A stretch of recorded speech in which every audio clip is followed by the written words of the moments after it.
I guess the first thing is the property that you're on. So you're having some experiences on the property where you're currently at right now. How long have you been at this property? I've been living here about 3 years. It's my girlfriend's house, so she's been here about 5 years. Okay.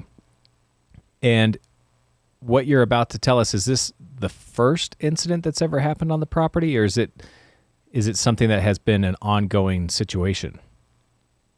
It was definitely the first notable incident. There's minor things, oh, maybe I'm losing my mind, or, did I put that there? Those kind of things. But this was definitely the first one worth writing about. Okay. Okay, so take us back to this time when all of this happened then. So how long ago was this? This would have been when I originally had wrote it. It was probably almost a year now. Okay. Coming up on a year. Okay. And during this time, so we would have been were you in like a quarantine condition at all? Because I'm thinking back to a year ago, everybody seemed like they were at home. Yeah, no, I was still working. Okay, that's good. I had, I guess, an essential job. I was a restaurant maintenance personnel. Okay. So what happened on your property? Was it on the back part of your property, back behind your house? Yeah, so this house sits in a cul-de-sac, Okay. and then there's a thoroughfare of woods, and on the opposite side is another neighborhood. And the thoroughfare portion, it leads out to just acres and acres and acres of woodland. Okay. But you could get lost in there pretty easily. Okay. And when you say a thoroughfare, how big is that thoroughfare? I'd say half a mile between the neighborhoods. Oh, really? Oh, that's pretty decent. Yeah. Yeah, so there's really a number of any type of animals or creatures or anything that could live or pass through that area then. Definitely. I mean, we have deer that migrate through here, possums, raccoons, the usual woodland Sure. creatures. So all of that's just not uncommon at all to see. And then it's probably the remnants of that is also not uncommon. Yeah, no. I mean, it's kind of, like I said, one of those things where this was the first time it was notable to write about, because most things can be chopped up to deer probably did that, or there's Sure. a possum sitting in the woods. Okay. This was different. Okay. So what happened then? It was like just an average night from what I remember. Gosh, and we were taking the dogs out, and just the moment you stepped outside, you could feel it. You could just feel something was, I don't know, off. Really? And again, it's in the cul-de-sac. It's in a very, very quiet neighborhood. Not much happens on this part of town. But it was one of those quiets where it was too quiet. Mm-hmm. There should be a cricket or an owl or something. Sure. And, the way the house is positioned, I had to go basically from the side door around to the backyard to where there's a pool gate where the dogs, that's where we let them go to the bathroom. And the dog in particular that I was taking out, he isn't scared of death itself. Okay. That dog nothing scares him. Okay. And he was just, the moment I opened the side door, he didn't want to go out. I was like, oh, okay. I just got home, haven't taken these guys out in 6-7 hours. He should really need to go to the bathroom. He was fighting me. I drag him outside thinking he's, a drama queen or whatever, lazy. Mm-hmm. And, we're walking and it's quiet.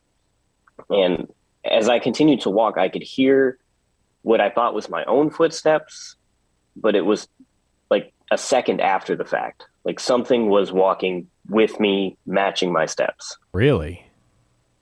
And it was kind of one of those things where, again, you're like, am I hearing something? Because there's a good amount of cats on the property, but when I started to play a game with the sound and it was working, I'd step, it'd stop. I'd take another step, it'd stop. And then I started to take 3 steps and you'd hear 3 steps echo. Couldn't have been more than 20-ish feet away in a thick brush that's back there. You can just hear it. And I can tell that the dog is very uncomfortable, but we get to the back, let him go to the bathroom. I'm kind of peeking over my shoulder. Mm-hmm. And now we have to go do the same thing. I got to go walk back, go past the woods, around the side of the house, and into the back door. And same situation. It's now following me back the other way.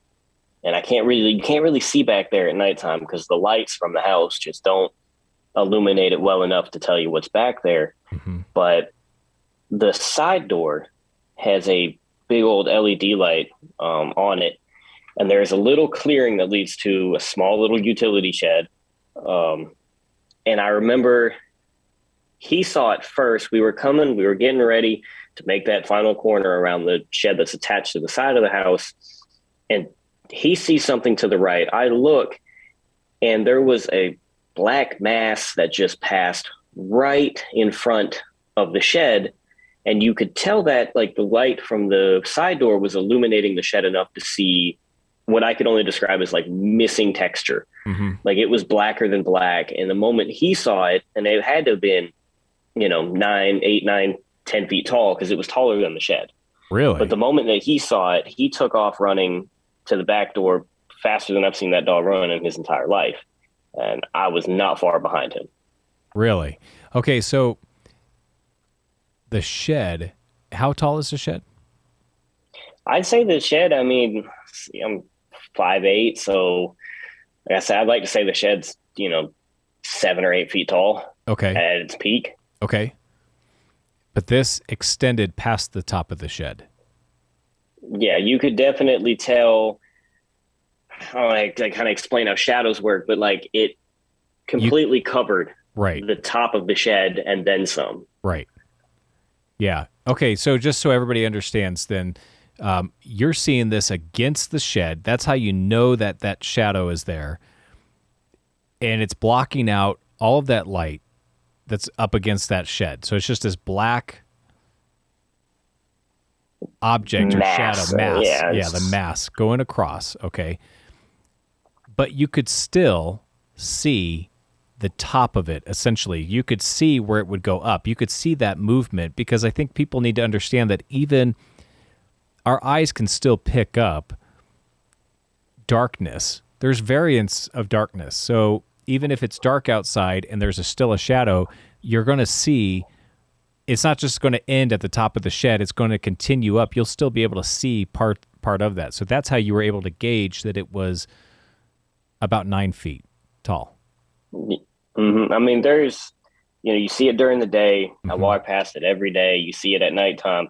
You can see above the shed at night. You can tell that there's a tree that's always been there. You can tell that tree's there. Mm-hmm. This thing blocked out, like I said, 8, 9, 10 feet, and the speed in which it moved is what made me think maybe, like something passed through the light at first, maybe like a moth or something passed through the light, but the speed in which it moved, the just absolute, like it was blacker than black. It's hard to explain how dark this thing was. Right. And to have him have a reaction like that wasn't a shadow off of the light.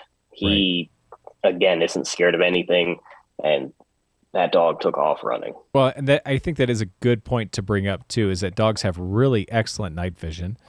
On top of that, they have a better sense than you and I do about certain things.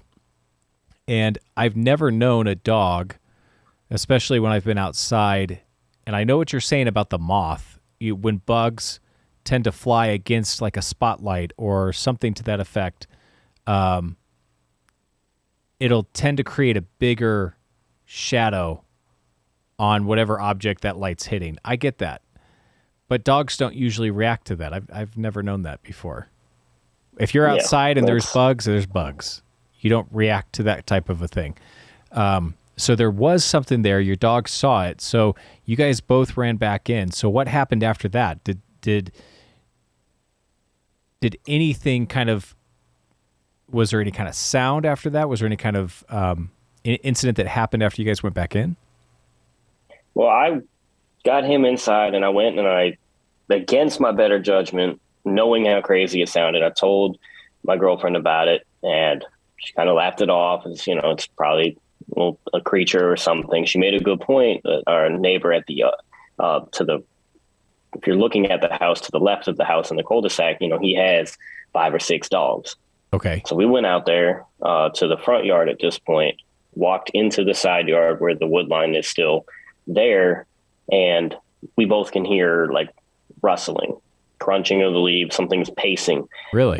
Flashlights in hand, if it's an animal, we're going to see the glow of the eyes. If it's one of the dogs, they're going to come to us. We know the neighbor's dogs. Okay. And we sat there for 5 minutes, shining lights at every possible direction.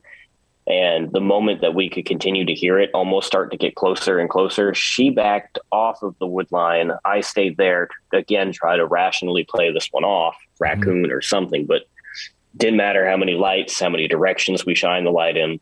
There was no reflection of any eyes. Now, before we escalated anything further, I figured I would go next door, and I'm not using his real name. We'll call him Dave, my neighbor. Okay. I figured I'll go over there. I'll make sure she gets inside safe. I'll go over there, make sure all his dogs are accounted for. Okay. Again, using every ounce of rationale to try to push this thing is, Sure. We're just that's being understandable. silly. Yeah. It wasn't until I started to walk across the yard to Dave's house that I realized it's doing it again. Step for step. Really? For step, following me behind the wood line into Dave's house. Now, still trying to play it as a dog because, it's coming back to the yard it should be in. Mm-hmm. Knock on his door. It's maybe, I don't exactly remember. It's late at night, 9, 10, somewhere in that region. Sure enough, all his dogs are accounted for, but he wanted to go take a look and see what it was.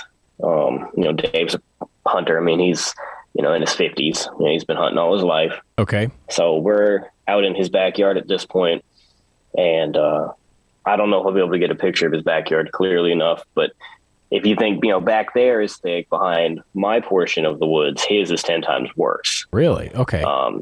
His is way, and this is important, you can't walk back there. Deer can't walk back there. Really? It's way too thick, and it's probably, a good 60, 70 feet of just vines that are intertwined. Like, you cannot get back there. So we're in his backyard at this point, and we can hear it crunching around, stomping around. You can hear movement where logically movement couldn't be. If you were to understand the heaviness of a footstep, in comparison maybe from a mouse stepping on a leaf to maybe you and I stepping on a branch, sure, you would understand that this thing has to be heavy, but heavy things can't be in there. It's impossible for something heavy to be in there. It's just too thick. Far too thick. And we have flashlights. We're panning through. We can hear it. Mm-hmm. You can point your flashlight exactly where your ears are telling you this thing is walking. No eyes, no movement, nothing. And we were standing out there a good 5 minutes listening to this thing just walk around. And it was, like I said, maybe it sounded like 10, 15 feet in front of us. Mm-hmm. Close enough to where we should be able to see something with flashlights. And then it just stopped. Like, weirdly, it just, no noise. Me and him kind of look at each other, and then all of a sudden it is 5 feet in front of us, running at us. You can hear snap, snap, snap, snap, snap, snap, snap, and then something slams into the fence. It's a 100-foot long chain link fence. Something slammed into the fence right in front of us to rattle the entire 100 chain link fence. Really? At that point, scared out of his mind, he drew and just shot because, it was right in front of us. We were standing right at the fence, He drew and just shot exactly where I felt like it hit. He felt we didn't have to communicate. We knew exactly where something smacked into that fence. Right. Nothing there. We were about to leave. Head for the hills running. And that's when we heard, again, I don't know how to provide the original police report, but even the police officer can't explain it. It was not human. It was vocal, but it was not human. There was not an animal sound. It was not human. It was noise. The only word I could think of was like a stereotypical alien movie kind of sound. Really?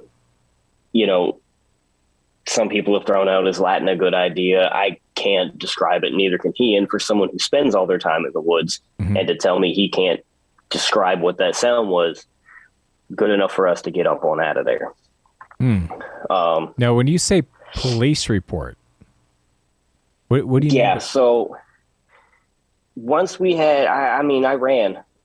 I'm not an athletic person, but I ran for my life to get back into the house because that's a fight I'm not going to win. I don't know what this is. We were sitting in there. I was filling my girlfriend, who had been inside with her daughter the whole time, everything that had happened, because she heard the gunshot. We'll make sure everyone was okay.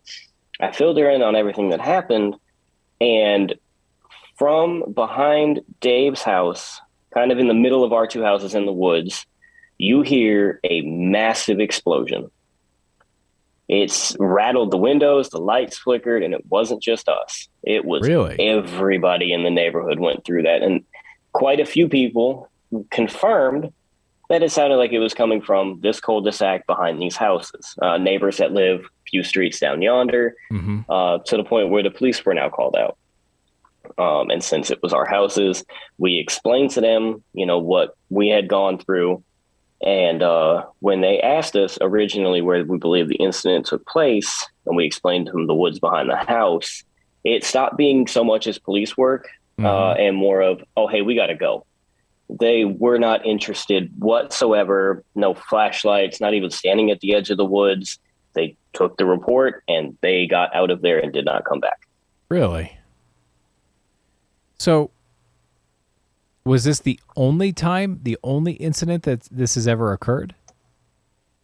As widespread as that, yeah. With the explosion, and it stopped being just a me and Dave thing. Yeah. After that, the following night. And I don't mean to cut you off there, but there's nothing else around there. No fracking or large construction or anything like that would cause an explosion like that? No, which is why it was, it wasn't just one police officer. It was a handful, a good 4 or 5. I mean, the county out here, they don't necessarily have anything to do because nothing really goes on, but there was a good handful of them. And, there's a open surface mine the opposite direction. Okay. So, I mean, the way that I'm standing, the woods are directly behind me. It's that way, miles that way. Okay. And, people that were closer to the surface mine agreed that thing's coming from behind our house. Okay. In the opposite direction of a rational explanation then. So in the complete opposite direction. Yeah. And I mean, you can hear them every now and again. Even to this day, there's still an open surface mine. The windows don't rattle. The lights don't flicker, Right. It wasn't, everything pointed to the fact that there was a large explosive sound the moment the windows rattled and the power flickered. Yeah. All of those can be combined, and with no help from the police, with Dave and I at a loss. My girlfriend's mom bought us, what are they called? Trail cams. Yeah. And we set them up. Yeah. Okay. And they were over that night. It's kind of funny because I set them up and we heard something the next night, kind of like in the wood line again. And, they were like, why don't you go check it out? Why don't you go check it out? I did not want to go check it out, but they all piled by the back door. Because, again, the only people to experience this was me and Dave firsthand. Right. It feels good to have a witness to the story, but, you have your skeptics. And unfortunately, my girlfriend at the time was one of them. So I go on back out there. I got a flashlight, and it's kind of like, it sounds like rustling, again, too heavy to be like a cat or a possum or anything like that. So I get closer and closer and closer to the wood line, shining the flashlight around, and I see them. They're all piled kind of, the back door is open. My girlfriend's mom, my girlfriend's dad, they're all standing by the back door, kind of, eyes wide open, staring at me walking through, because they can hear the rustling. And the distance from there to back there is, probably a good 20 or so, 15, 20 feet. And they can hear it. And I remember rustling, looking up, I'm looking down, I'm looking left, right, can't see anything, but I can hear it, and then it stopped again. And the moment that it stopped, I remember pure panic, because the last time it just magically stopped, it tried to attack rushed us. Yeah. And from the point in which this happened to Dave's house is a good 200 feet. And that's very important because it stopped. It was quiet. I remember I looked over my shoulder, and then the best way to describe this is the ground exploded. Something fell out of something to hit the ground hard enough for the soil under my feet. I was wearing slides. Okay. The soil to come from under my feet and into my slides. Really? So everything just shook. Upon everything, it was like 100-pound weight just dropped right in front of me. You know, something extremely heavy, just boom, and you could hear it. They heard it. I dropped the flashlight and ran as fast as I could, you know, screaming at me, get inside, because again, this right in front of me. Letting the adrenaline wear off. It wasn't until a phone call from Dave, not 5 minutes later, asking, what just shook the house? He felt it, and he wasn't nowhere near. He was in his home. And hearing that, he didn't go outside at night. I didn't go outside at night for months. The dogs went out at sundown, and y'all were on your own. Yeah. Okay, so this was a year ago. What time of the year was it? Was it during the winter time, the springtime? If I remember correctly, I believe it was like early spring. Okay, I remember correctly. It was so early really spring. just kind of around that March, April time then. Which would make sense. Which would make sense then that, and I'm just playing devil's advocate on this, there is the chance that animals who hibernate during the wintertime do come out in the springtime. I mean, that's when they start to come out anyway. But what kind of animal stands 9 feet tall, is more of a like shadow looking creature than anything, blocking out light completely? What kind of animal makes large explosive sounds, which rattles homes, flickers the power? And what kind of animal has that force and that power to shake the earth to where then dirt flies up and then into your shoes, essentially? Do you see where I'm going with this? Yeah, I mean, the closest logical animal that might fit one box out of a million is, a bear. Sure. But we don't have those here. There's never been a bear here. I'm not up in the Rocky Mountains or the Appalachian Mountains. I'm in the low country. Do you mind if I ask what state you're in? Yeah, Georgia. Georgia. Okay. Near Savannah, Georgia. Okay. So I've been to Georgia before. I mean, I've been, I haven't been all around Georgia, but I know that there is the Appalachian Trail. That comes down through, right? That comes down through North Georgia, right? And but Savannah's complete opposite side of that. Yeah. Yep. But it does intersect into Georgia, into the state, and I know that those mountains have always had some really fascinating stories of creatures and different things that have happened. A lot of mysterious things surround that trail and surround those mountains. And I know you're on the opposite side of that, but what I'm trying to get at is that the mystery of some of that could almost like trickle down in, if that makes sense. It's very similar to me being in Colorado. I'm not in the Rocky Mountains, but I'm still in Colorado, and I've heard of Bigfoot sightings where I'm at. Even though it's not in the mountains, kind of a thing. It's almost like it has a way of trickling down in sometimes. Yeah, no, like a migrating route or something. Exactly. But okay, so in your opinion, what do you think this was? Do you think this was a type of cryptoid, maybe like a Bigfoot or something like that? Or do you think this was something more supernatural that happened to you guys? I think based on, and there's two other stories. I mean, we could go on for hours with them, but I think the popular consensus here is going to be a skinwalker. Oh, okay. I see where you're going with that. That seems to be the populace A lot of people online, a lot of people locally. There's even a legend around here of a loose Black Panther.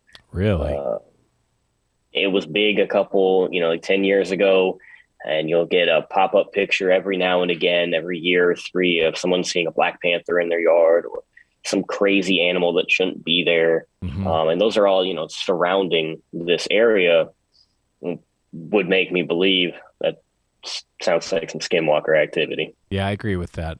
I agree with that. Okay, so going on to that theory and talking about you said there's more stories to go on, but have you ever heard, usually a skinwalker, um okay, number one, the skinwalker always mimics a little bit about what humans do. And they do that in order to like lure the human into an unsafe area. And then that human goes missing, kind of a thing. And Native Americans have always, talked about how they will mimic children, women. The fact that it's a mimicking entity is fascinating in your story because it was mimicking your footsteps. It was off just a little bit, but as you were walking, it was also walking with you, mimicking in a way that sound, correct? Yeah, no, definitely 100%. Yeah. So have you heard anything else that would make you think it was a skinwalker? Did you ever hear any kind of sounds um, like it trying to communicate or? Well, when I had mentioned, earlier that sound that we heard it make, like the key words, the things that come to mind flash real quickly, like ethereal, not of this world, Yeah. not a animal sound, but also not coming from a human mouth. Right. Um, and that's the only time we ever heard anything other than. Which I think is just really fascinating. And have you had anything since that time? I mean, it's been a year. Yeah, no, to confirm the skinwalker theory, might have to be a part two because we Okay. just went through something not too long ago. But to confirm the skinwalker theory, it was, oh man, maybe a couple days after that, we ended up having to, our dog got sick. We ended up having to take him out at night. So me and my girlfriend went out together, and we'll never forget. We were right by the shed area, taking him out, trying to let him go number two really fast and get the hell back inside. Mm-hmm. We saw on a clear night, can't explain it, just a mist fly over us. Really? Now, at this point in time, the neighbors had installed, not Dave, but the one next to him had installed a massive LED motion detector light Okay. on the new shed they had just built. Okay. Now, this thing will turn on for about 10 minutes and then it'll turn off if no motion is detected. Mhm. We see this thing fly over us and head towards that house. There's no motion detector light on whatsoever. We get him inside. We go out in the front yard for whatever reason. I'm curious. Mhm. What was this mist? It Right. was like a cloud appeared out of nowhere that was only, 30, 40 feet above my head. Right. And then just evaporated. Right. So we got the flashlight, we're looking in the trees around the neighborhood, the owl or something, whatever. And we're too far to trigger the motion detector light. The light flies on, and standing right underneath it is a dog none of us have seen before.